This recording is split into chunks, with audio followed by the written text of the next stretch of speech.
Bienvenidos a un episodio más de Proyecto 1954. Yo soy Enrique Perret, soy su host el día de hoy, junto con Emilio Cadena, CEO de Prodensa. Emilio está en Monterrey ahorita. Y Carlo Terán. Carlo está basado en San Diego, Tijuana, es border guy, ¿no? Los tres somos medios border guys, ¿no? Yo soy de Piedras Negras. Y Emilio pues creció también entre Sonora y Nuevo León. Y Carlo pues es inversionista, emprendedor, pero muy enfocado en temas de real estate.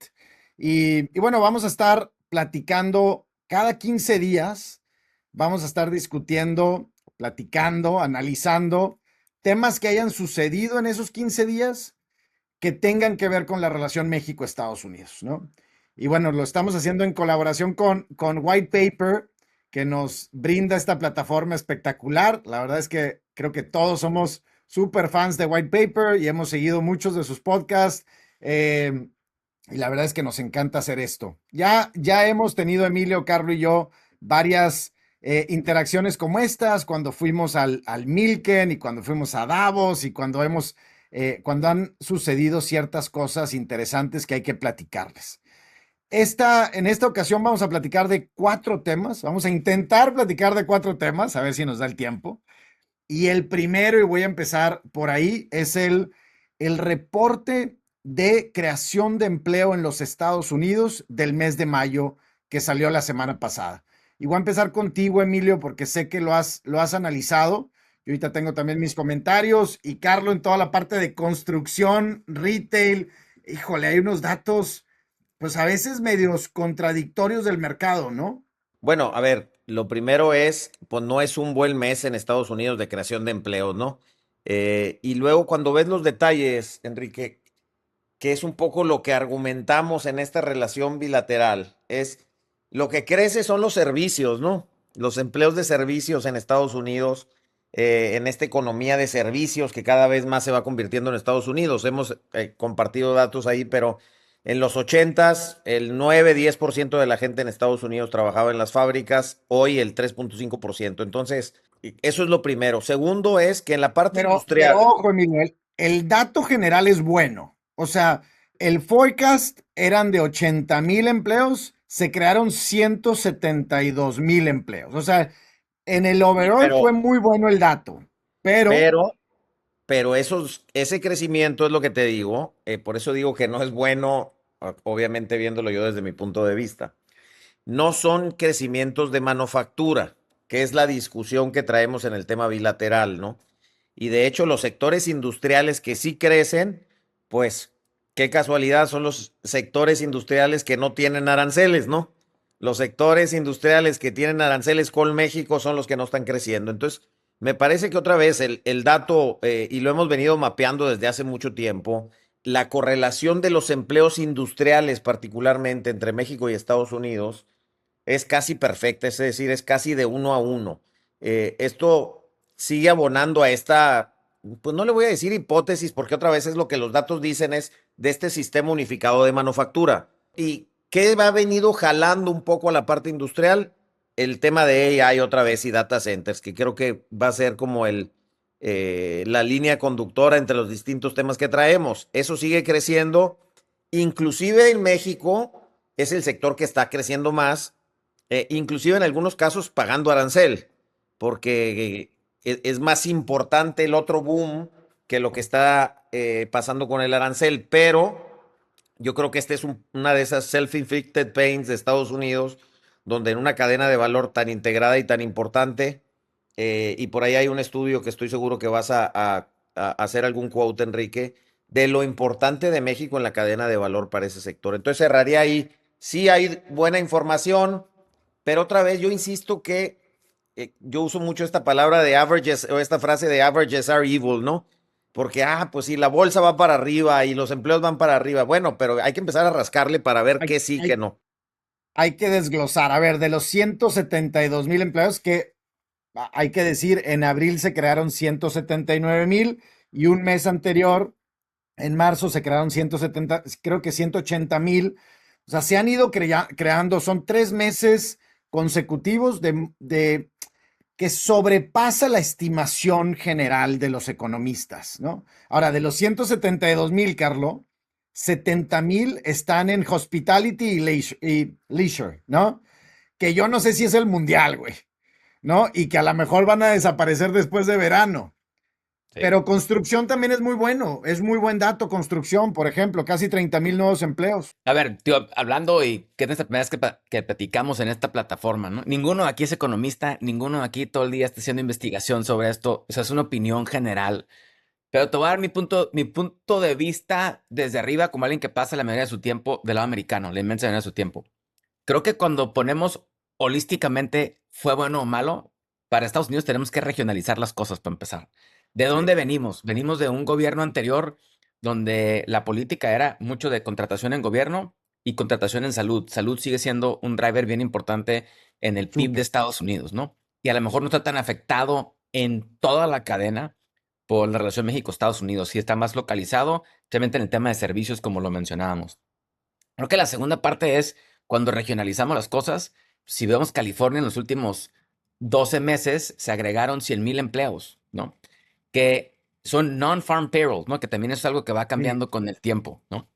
Estuve recientemente en una plática donde David Salomon de Goldman Sachs platicaba de que si te fijas más o menos entre lo que se crean y se destruyen empleos, la diferencia es como 1,000,000 en periodos de 10 años, ¿no? Entonces, nos podemos enfocar mucho en el detalle.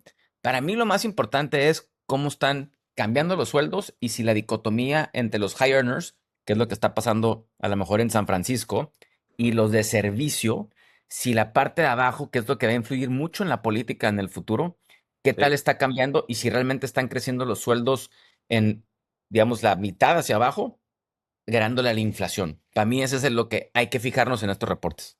Dos datos nada más muy rápidos. Uno, seguimos con la tasa de desempleo de 4.3%, que es una buena tasa. Digo, a ver, otra vez, como tú dices, los promedios, etcétera, la regionalización, pero en Estados Unidos 4.3%, en México andamos en 3.7%, con la gran diferencia de que en México el 52% es empleo informal, ¿no? Pero 4.3% no es un mal dato, se ha mantenido así casi todo el año o los 18 meses de Donald Trump. O sea, se han perdido en algún lado, como dice Emilio, en manufactura se han perdido más de lo ganado y ahí es donde creo que México complementa mucho el mercado estadounidense, porque al final del día el consumo en Estados Unidos de televisiones, electrodomésticos, vaya, y ahorita le vamos a entrar al tema de SpaceX, pero todos los componentes para el mundo aeroespacial, data centers, pues tiene que manufacturarse, ¿no? No todo es servicios. El segundo tema es que si bien estados, como tú mencionabas, California, Carlos, pero hay estados que sí están sufriendo más que otros, ¿no? Hay estados que no han podido crecer, que no han podido crear empleos, ¿no? Y bueno, pues son datos que hay que estar ahí. Y luego el último es el tema de la movilidad entre México y Estados Unidos. Hay que analizar ese tema. Han dejado obviamente de migrar más mexicanos hacia Estados Unidos, han regresado muchos mexicanos o mexicoamericanos a México y eso creo que eventualmente los economistas dicen que por cada punto porcentual que la economía quiere crecer, necesitas agregar también un punto porcentual de tu base laboral. Estados Unidos tiene 160 millones de trabajadores activos, necesitarías agregar 1.6 millones. Y la base demográfica ya no te está dando eso. Pero bueno, ¿por qué no? Déjame, nomás voy un dato más antes de que cierres esto.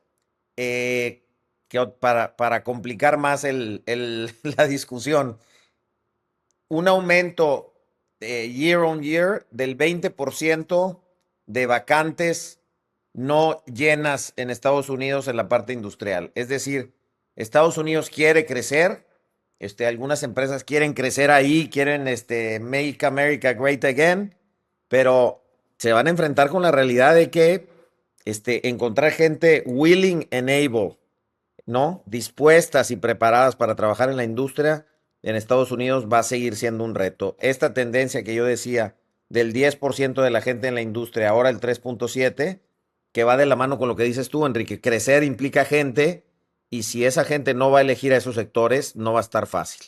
Entonces, el crecimiento del 20% en las vacantes que no podemos llenar es un número relevante que sigue abonando a la causa de Norteamérica, ¿no? Nomás como último dato con respecto al empleo. Vale, vamos al segundo tema y lo vamos a conectar. Todo va alineado porque pues es la relación México-Estados Unidos, pero vamos a hablar, siempre nos quejamos, bueno, yo soy de los primeros que siempre nos quejamos de que a veces México no se discute en Estados Unidos, que no está en Estados Unidos, que en los reportes, en los paneles, en los eventos, México no está. Bueno, ahora la Fed de Minneapolis nos la puso de pechito. La Fed de Minneapolis saca un estudio principalmente sobre la industria de AI, pero pues un poco amarrado a la infraestructura que necesita la AI para desarrollarse, ¿no? No todo está en la nube, no todo es etéreo, ¿no? Necesitas fierros para para que el Internet corra y corra a la velocidad y para que el quantum computing funcione, ¿no? Y para eso principalmente los data centers están siendo pues un boom, ¿no? No sé, a lo mejor Carlos, Emilio, tú te sabes el dato, pero creo que la inversión hoy que se está dando en data centers es, no sé si de $1 trillón, algo similar. Y el reporte de la Fed habla mucho de dónde Estados Unidos está importando esos capital goods o esos bienes de capital que van para construir pues esas naves industriales que después se convierten en data centers. Estamos hablando desde aires acondicionados y equipos de enfriamiento de agua y pues los racks en donde van los servidores, vaya, pues un sinfín de cosas. Emilio, tú eres el de la manufactura aquí, pero no sé, vaya, cuántos miles, si no es que cientos de miles de componentes irán dentro de un data center que alguien los tuvo que manufacturar. Y entre Taiwán y México, hoy están exportándole a Estados Unidos el 50% de todo eso, ¿no? Sí. Entonces, bueno, cuando decía Donald Trump apenas hace unos días, no necesitamos de México, no necesitamos de Canadá, ay, pues quién sabe, ¿no? O sea, yo creo que sí hay algunas cosas No, en las que, es un en las que sí nos categórico. necesitan. No, sí, sí necesitas. Yo primero, a ver, o sea, el tema de construcción de data centers, que yo creo, y no tengo el dato, pero debe ser, tú dices, la industria de la construcción va para arriba. Sí estoy seguro que una parte de ese crecimiento tiene que ver con los data centers. Y el crecimiento de sectores, ¿no? Como el de la construcción. Yo cada vez que oigo el número de cuántas data centers se van a hacer, pues escucho un número más grande. No sé cuál sea el número. Pero lo que sí te puedo decir, viendo el reporte del primer trimestre de exportaciones de México, ¿no? México creció en exportaciones totales, en exportaciones manufactureras, casi el 20%, ¿sí? 19.4. Pero el sector no automotriz creció el 30%.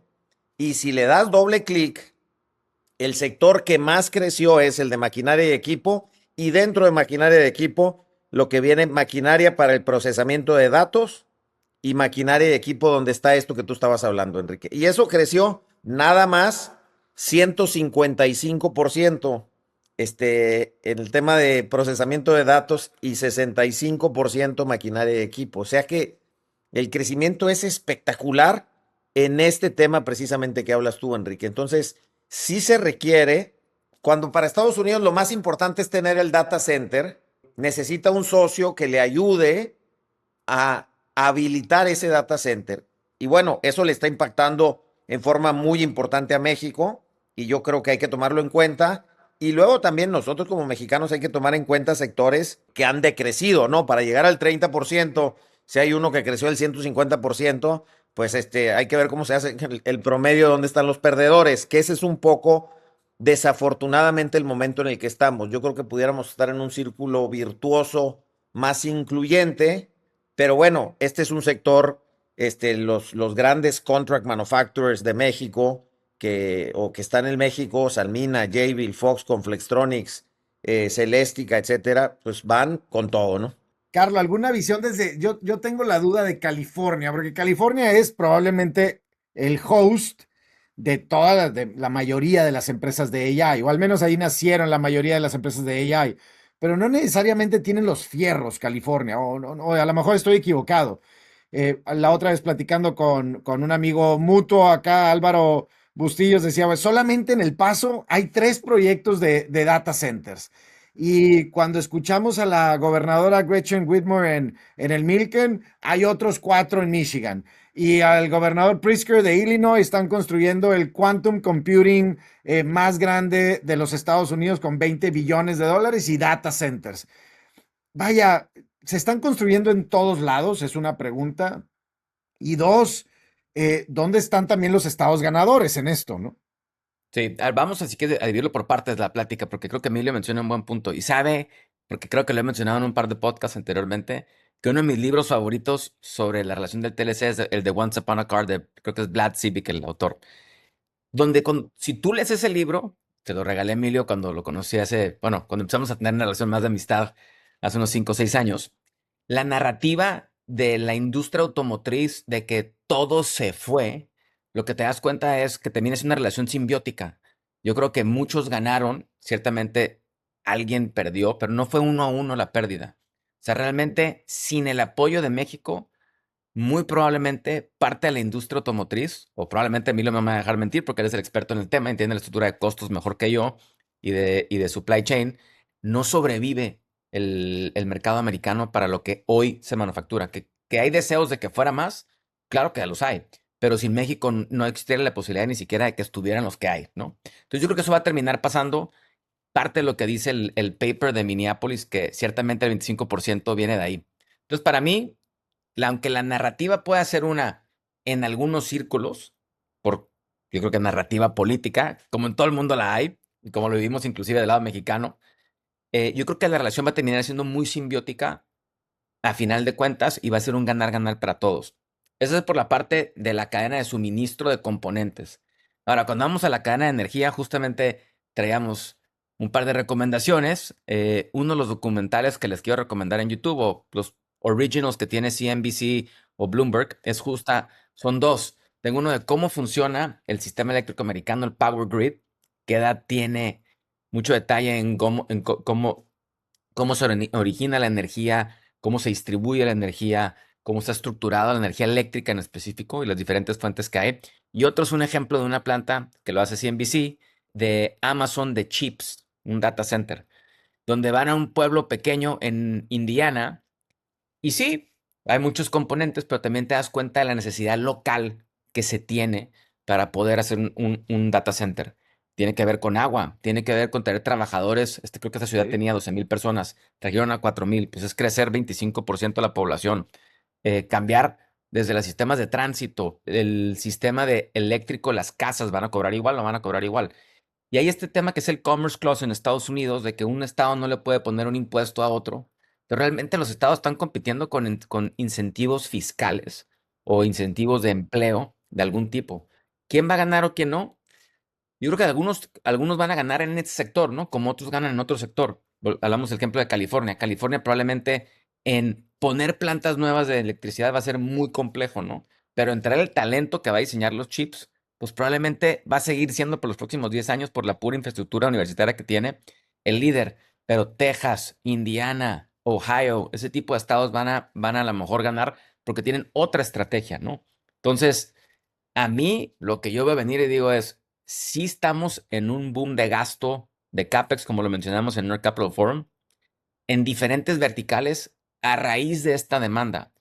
Lo que yo no sé, y creo que es una pregunta que vamos a tratar de discutir ahorita con el tema de las ofertas públicas, es, ¿será rentable todo esto del AI y terminará siendo para el usuario un commodity o no? ¿Y cuánto estamos dispuestos a pagar, no? Hay implicaciones hasta culturales, Carlos, ¿no? Tú decías, bueno, una pequeña ciudad en donde llega un data center necesita a veces hasta el doble de la gente que hoy vive ahí y eso refleja mucho. Tocar un tema aquí, Enrique, porque en este AI boom y de los data centers, acaba de pasar ya en Estados Unidos. En la medida que vayan haciéndose data centers y que las comunidades se sientan ganadoras o no de esa inversión, porque no es lo mismo la inversión de una planta automotriz en un condado, en una ciudad, en un pueblo en Estados Unidos, donde los empleos son miles y los empleos indirectos son miles, a un data center que tiene un boom con mucha migración, y me refiero a migración dentro de Estados Unidos, ¿no? Llegan los equipos de construcción y ponen sus campamentos y construyen un data center, de repente lo prenden y pues fíjate que no hubo tantos empleos, siempre hay y directos e indirectos, ¿no? Pero ya votaron, eso se va a venir en otras ciudades y en otros pueblos, como pasó en México, en la administración de López Obrador, de no queremos esa inversión aquí. Yo creo que hay un trabajo de todo el mundo de AI y de todas estas grandes empresas de la socialización de lo que esto implica. Porque resulta que si se agarran el agua y tú le abres a la llave de agua de tu casa en el data center y no sale agua, que a lo mejor no tiene nada que ver con el data center, ¿eh? Pero puede ser un buen enemigo. Entonces la parte social no la podemos echar de menos y hay mucho trabajo que hacer al respecto de por qué van a ser importantes, de por qué son importantes para un país y cómo pueden dar desarrollo a una comunidad específica. Yo creo que va a haber mucho backlash en algunas regiones. Que es justo este tema, Emilio. O sea, el de CNBC Original se llama No Nvidia Chips Needed, Amazon's New AI Data Center for Anthropic is Truly Massive, ¿no? Y vamos a poner el link. Pero habla de este tema, Emilio, que llegaban otras 4,000, 5,000 personas, pero los empleos permanentes terminan siendo 200, 300, justo arribita de la media salario mínimo del pueblo, ¿no? Entonces, oye, pero toda esta demanda de recursos que pasó, no están derramando literalmente de manera continua después de que termine el proyecto, ¿no? ¿Y qué consecuencias tiene para los locales? Porque un tema es los contaminantes y los temas ambientales que pudieran generar. Entonces, creo que Y, va a haber y muchas vertientes. siempre debe haber, o sea, siempre, históricamente lo que hemos visto es que comunitariamente, pues tiene que haber un culpable, ¿no?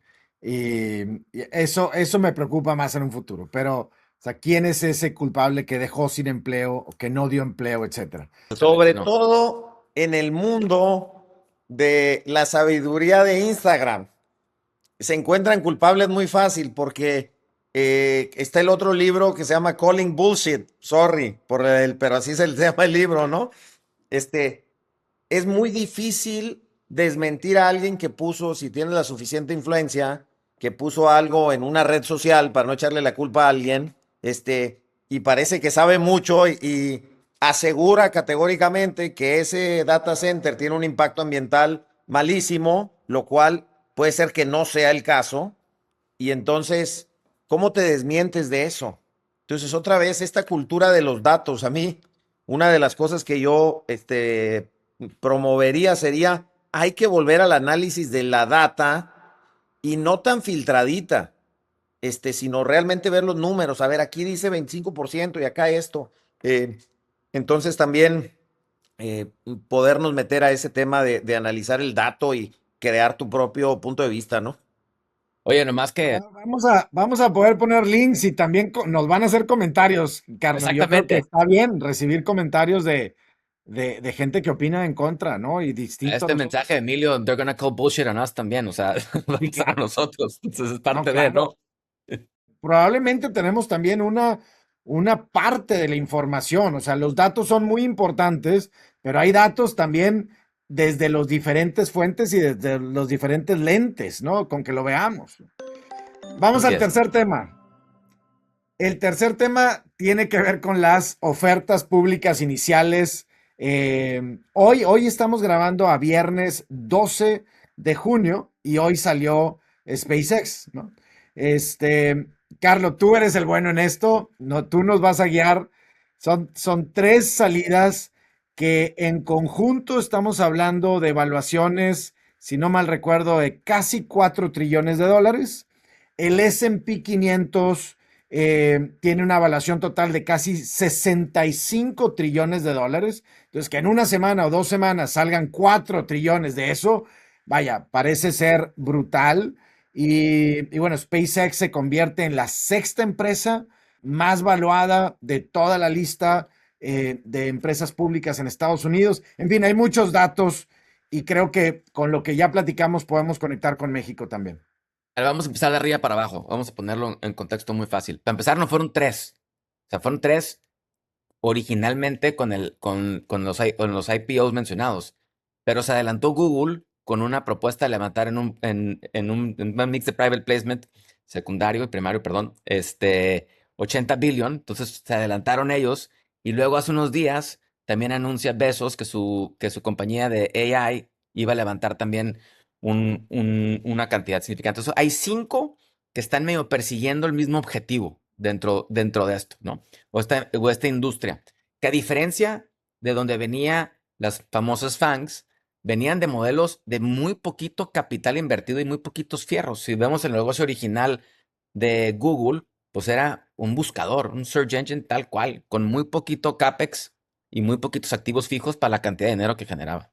Entonces vamos a hablar que son cinco. Segundo, aunque estas valuaciones de 3, 4, 5 trillones terminan siendo el 4, 5, 6% del mercado total americano, si lo queremos ver así, el dinero que se está levantando es como de 250 billones de dólares que se esperaba en este año en un mercado no el más grande en la historia. De hecho, el 2021 fue el mercado que más se levantó. Se levantaron 275 billones en un IPO. O sea, ¿qué significa? Se recibió dinero, que es diferente a lo que vale, A ¿no? la evaluación. A lo mejor la inversión era 10 trillion y se levantaron 2.75%, ¿no? 3% de ese monto. Entonces vamos a diferenciar esa parte. A mí se me hace que el momento es muy interesante porque aunque estos negocios tienen ventas y algunas creciendo con ritmos extremadamente acelerados, como es el caso de Anthropic o el caso de Starlink dentro de SpaceX, y ahorita que entramos a SpaceX, lo que no han tenido es que han demostrado utilidades, ¿no? Y a mí la estadística que más me llama la atención es si tú lees el S1 de SpaceX, que es donde hablan todo el prospecto sobre la oferta pública, es el tamaño de los ingresos que están buscando generar. Y hay un value investor muy fan de Buffett, que es pues, muy conocido, que es Chris Bloomstrom, que hablaba de que el valor total de mercado que identificaba SpaceX es como de 28 trillones, su TAM, su Total Addressable Market, pero pues todas las ventas del S&P 500 es como 20 trillones. Entonces, el mercado que ven en 20 años es más grande que todas las ventas, ¿no? Ahora, si hay alguien a quien no apostar en contra, probablemente es a Elon Musk, pero una cosa es cuánto va a dejar, otra es cuánto debe valer, ¿no? Y el tiempo lo dirá. Pero a mí el segundo dato que es el más importante es con todo y que este dinero está saliendo y mucho del retail investor, ¿no? Digamos del inversionista que invierte 100, 1000, 10,000 dólares, es en contexto de cómo se distribuye el capital o el capital allocation, como dicen los americanos, las recompras de las compañías anualmente de las mismas compañías del S&P 500 es como 1,5 trillones de dólares. Entonces, tampoco es como que no hay otros efectos que también usan dinero, ¿no? Sin embargo, lo interesante es modelos no rentables, con unos mercados por definir que se dicen muy grandes, pero ¿qué pasa si hay una competencia de precios y esos mercados totales que alcanzar en ventas son mucho más chicos? No sé. Pero a ver, me encantaría escuchar tu opinión también. Híjole, es que pues son demasiados temas, ¿no? O sea, digo, evidentemente el boom del AI, que creo que nadie puede negar lo que está sucediendo en Estados Unidos como un boom. Muchas veces lo tratamos de comparar con el bubble del .com y no sé si puede llegar a suceder en algún momento. Pero bueno, más allá de eso, me gustaría un poco conectarlo a lo que estábamos platicando, algo, por ejemplo, una ciudad como Brownsville, que está en la frontera, parece que está teniendo un super mega boom por esta evaluación de SpaceX. Creo que solamente SpaceX creó a 4,000 nuevos millonarios, ¿no? Que a lo mejor tenían alguna parte, tenían algún terreno, no sé, y hoy se vuelven millonarios a partir de esa evaluación. Y bueno, ¿qué efectos puede tener con México esto? Hay participación, hemos hablado mucho de las Afores nosotros, del dinero público, o sea, esto la gente lo ve como algo muy lejano, pero a lo mejor pudiera estar a través de sus fondos de pensiones, etcétera, pues algo vinculado, ¿no? O sea, no es, al final del día no es tan lejano, ¿no? El dinero de todos, pues está en algún lado, ¿no? ya sea que lo tienes en los bancos y los bancos lo usan para invertir, lo tienes en tus cuentas de ahorro, los tienes en tus afores. Hay mucho, creo yo, Carlos, que hay, Emilio, que hay mucho capital allá afuera. Y cuando hay este tipo de plataformas, de anuncios, de salidas, pues también la gente quiere estar, ¿no? Y quiere participar. Fíjate, a mí me llama la atención y digo, ustedes saben que yo soy nuevo en tratar de scratch the surface del tema de los mercados y del el ecosistema de capital. Por un lado está Estados Unidos diciendo hay que diversificarse de Asia y no más de electrónica automotriz. Estados Unidos importa todos los años 150 billones de dólares. No más de la parte electrónica automotriz, lo que está en el anexo 2C del TEMEC, ¿no? O 50,000 millones de dólares de iPhones, ¿no? Entonces, como que el mercado dice esa narrativa de diversificarse de Asia y eso, who cares, ¿no? Porque como que sería vamos a invertir lana en poder hacer la electrónica en Norteamérica, ¿no? Pero el mercado no lo veo reaccionando hacia eso. Segundo tema que diría es, me sorprende el mercado siguiendo, como decías tú, Carlos, a una persona. La importancia en los mercados, otra vez, for the good and the worst, pero en the bad, pero de la persona, del personaje que está detrás de ese proyecto. Esa sería la segunda cosa que digo.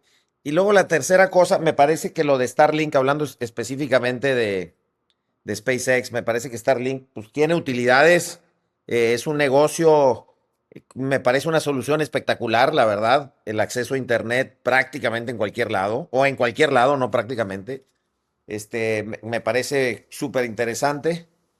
Luego apostarle al viaje a la luna, ¿no?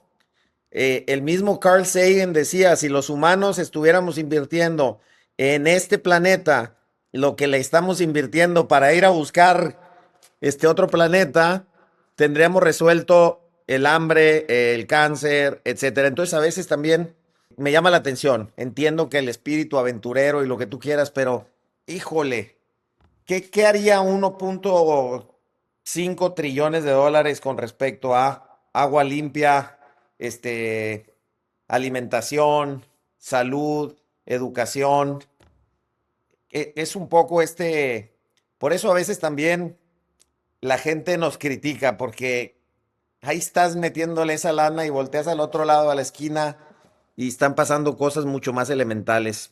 No sé, es a lo mejor muy filosófico, romántico, pero luego, por eso luego no quieren los data centers en una ciudad, ¿no?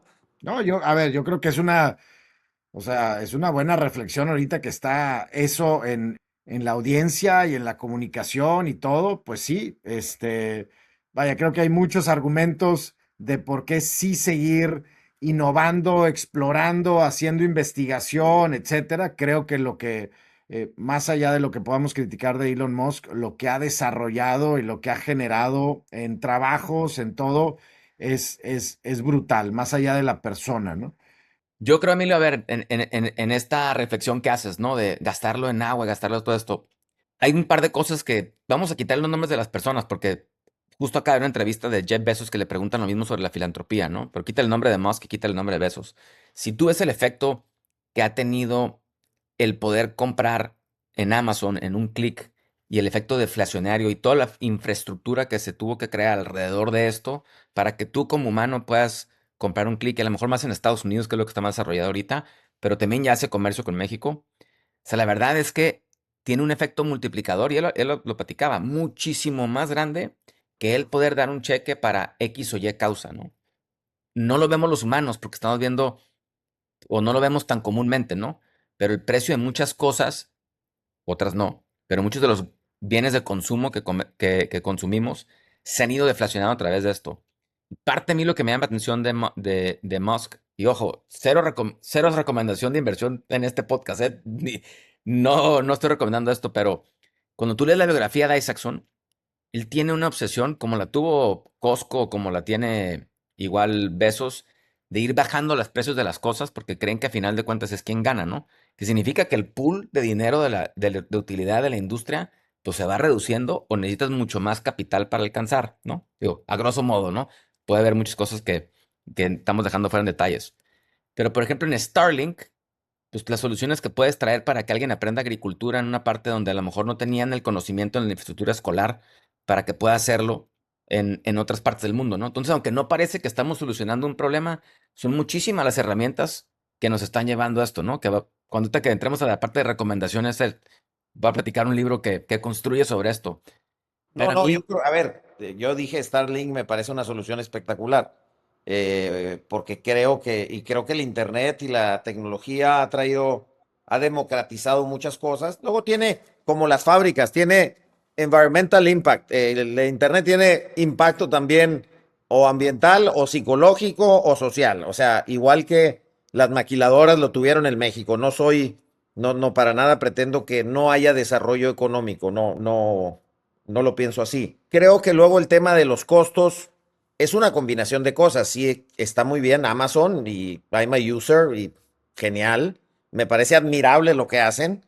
Tiene que ver la reducción de los costos.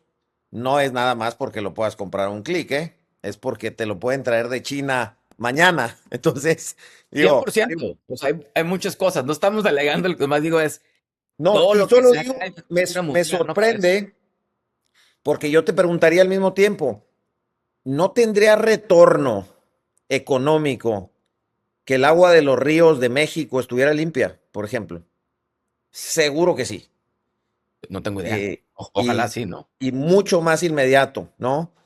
No tendría retorno que el agua de otras partes del mundo, que África no tuviera hambre y entonces generaras desarrollo económico en África también. Y yo no estoy en contra de una economía de consumo, eso es para otro podcast, no lo echamos, pero yo creo que solamente me llama la atención las prioridades, Carlos, y lo fácil de concentrarnos en eso cuando hay algunos otros problemas súper inmediatos. Y bueno, a lo mejor no se van a crear 4,000 billonarios. El problema es que en Estados Unidos es un buen ejemplo. Este desarrollo tecnológico, por eso pasa en la política lo que pasa. El gap y la inequidad también se ha ido aumentando. Entonces, nada más. Yo creo que ese es el tema, Emilio. Yo creo que el final es la inequidad. Hoy estamos hablando de una persona que ya vale el trillón de dólares cuando tienes a un 98% de población en desarrollo, ¿no?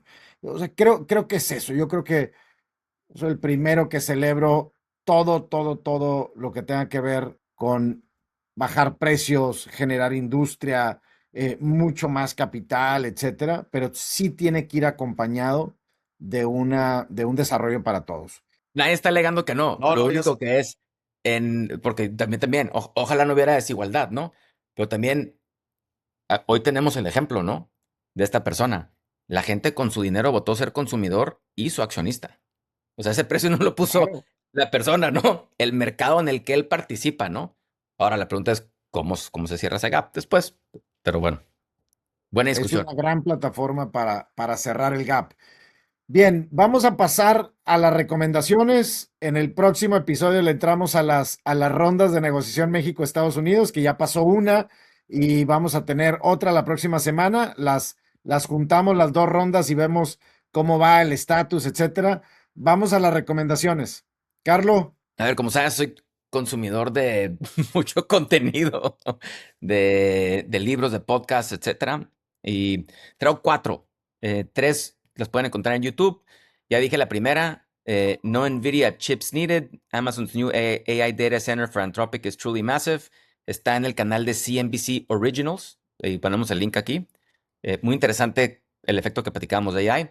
Y el otro se llama How the Electrical Grid is Being Rebuilt for AI, de Bloomberg, que para mí parte interesante de esto es probablemente con el tema de la inteligencia artificial hay un incentivo en Estados Unidos, y te ponen el comparativo de China también, como ya el gobierno tiene una percepción mucho más activa, en Estados Unidos el mercado privado tiene una percepción activa, pero ahora están volteando a ver, a decir, hijo, tenemos 20, 30, 40 años que el consumo era más o menos flat, y ahora necesitamos reinvertir en nuestra plataforma eléctrica, ¿no? En las diferentes fuentes. Entonces esas dos duran 15, 20 minutos, no están tan largas. Entrevista, Invest Like the Best. Entrevisten al CEO de Uber. Dara Khosrowshahi, espero que I didn't butcher his name that bad, pero bueno. Extraordinaria plática del futuro de la movilidad, de los carros autónomos, de los carros eléctricos, el ecosistema que están creando con Uber Eats. Por ejemplo, me platicaba alguien que recientemente estuvo en China platicando con inversionistas que la expectativa en China para que te entreguen un paquete, vamos a decir que compres ropa, o que quieras regresar tu paquete y que lo recojan en donde te lo entregan, es de media hora o menos y que ese tiempo se va disminuyendo. Entonces, ¿cómo Uber está pensando en este tema? Ahí Mi están esas libro 3 recomendaciones. La siguiente, guárdatela para el próximo, Car. es un libro, nomás. Libro, dale. Es un buen libro, se llama Americana, A 400-Year History, que va desde que empezó Estados Unidos, cada industria, cómo ha sido construyendo una sobre la otra. Y tenemos estos booms y luego se normalizan las valuaciones y las utilidades se normalizan, pero se construye otra industria. Entonces habla del algodón, del tabaco, de las locomotoras de vapor, etcétera. That's it. Yo me voy por otro lado. Yo les recomiendo ver el nuevo documental de Rafa Nadal, y con eso tienen para reflexionar todo su fin de semana. Emilio, se llama Rafa, así se llama Sí. el documental. Espectacular, 4 episodios. Yo mi recomendación es, si estás usando cualquiera de las plataformas de inteligencia artificial que conocemos, métete realmente a analizar los datos de la industria en la que estés y dónde están las oportunidades. Les vamos a compartir por ahí algunos datos de la oportunidad de todo lo que se está importando a esta parte del mundo que viene de Asia, y ojalá te metas, ojalá los fondos de inversión, los family offices se metan a ver y apoyar esas oportunidades menos sexys que ir a Marte, pero súper importantes y yo creo que de altísimo retorno. Entonces, realmente a utilizarlo, que todos lo usamos para que te haga el resumen del artículo, que también lo hacemos nosotros aquí en el podcast, pero a analizar los datos y a preguntarle qué está pasando con esos datos, por qué, dónde está el detalle de las cosas. Me parece digo, para mí ha sido una experiencia súper interesante. Me gustan mucho los datos de la industria, pero me gustan mucho los datos detallados, no solamente los promedios. Los promedios, de hecho, me chocan bastante. Ya nos Muy dimos bien, pues cuenta. cerramos con esas recomendaciones. Nos vemos en 15 días con más temas, relación bilateral, más temas de mercado, de capitales, de exportaciones, importaciones y algunas recomendaciones. Estuvimos aquí con ustedes Emilio Cadena, Carlo Terán y un servidor Enrique Perret. Nos vemos pronto.